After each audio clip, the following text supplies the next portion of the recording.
فرمایا سبت علی مصائب لو انہا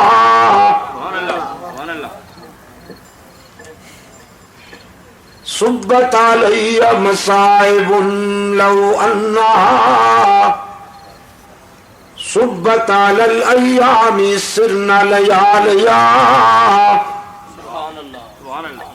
سیدہ فاطمہ رضی اللہ تعالی عنہ فرماتی ہے اس دن میرے احساسات مجروح ہوئے، میرے جذبات زخمی ہوئے، جس دن رحمت عالم صلی اللہ علیہ وسلم نے یہ دنیا چھوڑ دی. انس ابن مالک رضی اللہ تعالیٰ عنہ فرماتے ہیں فاطمہ زہرا رضی اللہ تعالیٰ عنہ نے ہم سے پوچھا میرے ابا کو کہاں چھوڑ کر آئے ہو؟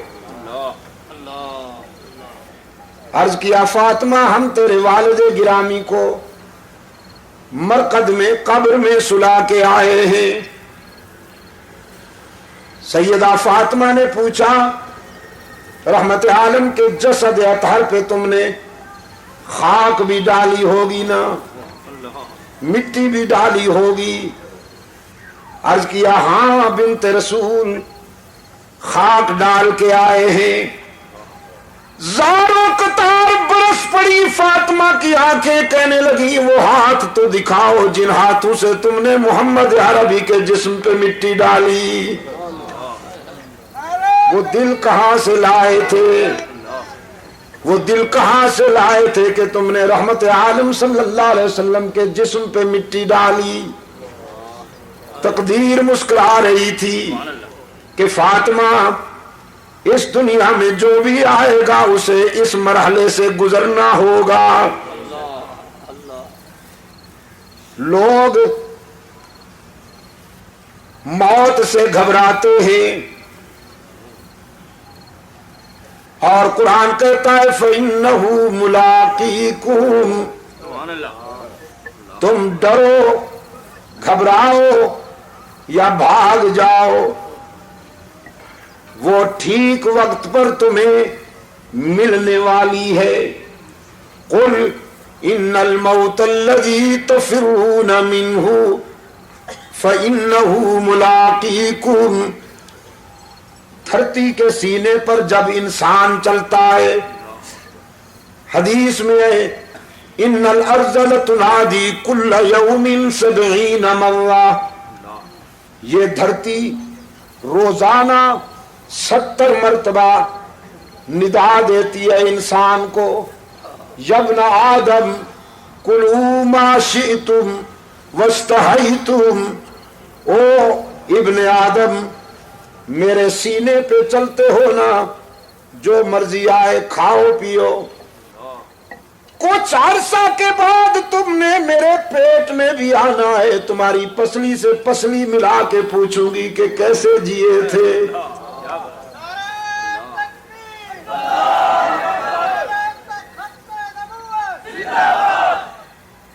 اپنی راحتوں میں انجام کو نہ بھول جانا، اپنی خوشیوں میں موت کو نہ بھول جانا کہ وہ ٹھیک وقت پہ آنے والی ہے. ابن ادہم بڑے روشن ضمیر ہیں، بادشاہ تھے، زر و سیم کی فراوانی تھی، خدام کا لشکر ہر وقت ان کے اشارہ ابرو کا منتظر ہوا کرتا تھا. خواب گاہ میں پہنچے، سلیپنگ روم میں، بیڈ روم میں پہنچے. وہ خادمہ بیچاری کنیز جو شاہی بستر بچھایا کرتی تھی، بادشاہ کا بستر بچھاتے ہوئے آرزو پیدا ہوئی کہ چند لمحے اس پر ذرا سو کے تو دیکھوں کتنی راحت ملتی ہے. بستر پہ چند لمحوں کے لیے سوئی. جسم جو مٹی پہ لیٹا کرتا تھا، سنگریزوں پہ لیٹا کرتا تھا، وہ اطلس و کم خواب کی چادروں والے شاہی بستر پہ لیٹا تو نیند نے اپنی آغوش میں دبوچ لیا اس کنیز کو. نیند کی وادی میں چلی گئی. اتنے میں ابن ادہم، ابراہیم ابن ادہم ہاتھ میں درہ لے کر بیڈ روم میں داخل ہوا، خوابگاہ میں داخل ہوا. دیکھا کنیز میرے بستر پہ سو رہی ہے. غصے اور جلال میں پاگل ہو گیا. اس کو جگائے بغیر درے لگا لگا کر سزا دیتے ہوئے یہ سمجھانے لگا کہ تجھے جرت کیسے ہوئی کہ بادشاہ کے بستر پہ سو گئی ہو. وہ بیچاری سٹ پٹا کے اٹھ بیٹھی. پہلے روئی، پھر ابن ادہم کی طرف دیکھ کر مسکرائی. شاہی مزاج میں یہ دونوں ادائیں سمجھ میں نہ آئیں. ابن ادہم کہنے لگا تیرا رونا تو سمجھ گیا ہوں کہ درے پڑے ہیں، ہنستی کیوں ہو؟ وہ کنیز کہنے لگی ہنستی روئی تو اس لیے ہوں کہ تیرے درے نے میرا چمڑا ادھیڑ ڈالا ہے، اور ہنستی اس لیے ہوں کہ اس بستر پہ 5 منٹ سوئی ہوں تو 5 چابک نقد لگ گئے ہیں. جو ساری زندگی سو رہا ہے پتہ نہیں اسے کتنے چابک سہنے پڑیں گے. اب شاہی تخت پہ نہیں بیٹھوں گا، اب تو اس کو راضی کرنے کی کوشش کروں گا. قرآن کریم اسی حقیقت کی طرف متوجہ کرتا ہے. دنیا میں آ کر اپنے پیدا کرنے والے کو نہ بھول جاؤ، جس نے راحتیں عطا کی ہیں، جس نے مسکراہٹیں عطا کی ہیں. نہیں معلوم آپ کو کہ اس آنکھ کی کیا قیمت ہے، لیکن جیب میں ڈال کر لے جائیے اربوں روپے کا چیک، منڈی میں آنکھ خرید کیجئے نہیں ملے گی. اس نے بغیر کسی قیمت کے یہ نعمت تجھے عطا کر دی. قرآن کریم یاد دہانی کراتا ہے أَلَمْ نَجْعَلْ لَهُ عَيْنَيْنِ وَلِسَانًا وَشَفَتَيْنِ وَهَدَيْنَاهُ النَّجْدَيْنِ. اے ابن آدم، غور کیا کبھی تو نے اپنی 5 فٹ کی اس کائنات میں دور تک نظر نہیں جاتی تو اپنی اس 5 فٹ کی کائنات پر غور کرنا، تیرا پیدا کرنے والا تجھے سمجھ میں آ جائے گا. تیرے چہرے میں یہ 2 چراغ جلانے والا کون ہے؟ تیرے گوشت کے ایک ٹکڑے کو دیکھنا سکھا دیا، گوشت کے ایک ٹکڑے کو سننا سکھا دیا، گوشت ہی کے ایک ٹکڑے کو بولنا سکھا دیا. تو پختونستان میں رہتا ہے تو یہ پشتو بولتی ہے، انگلستان میں رہتا ہے تو یہ انگلش بولتی ہے، پنجاب میں رہتا ہے تو یہ پنجابی بولتی ہے، سندھ میں رہتا ہے تو یہ سندھی بولتی ہے، عرب میں رہتا ہے تو یہ عربی بولتی ہے، چین میں رہتا ہے تو یہ مکھیوں کی طرح بھن بھنا کر چینی بولتی ہے. جہاں تو رہتا ہے وہاں یہ اسی زبان میں اسی لہجے میں تیری نوکری کرتی ہے. زبان بدلنے کی ضرورت نہیں، اسپیئر پارٹس کی دکان پر جانے کی ضرورت نہیں.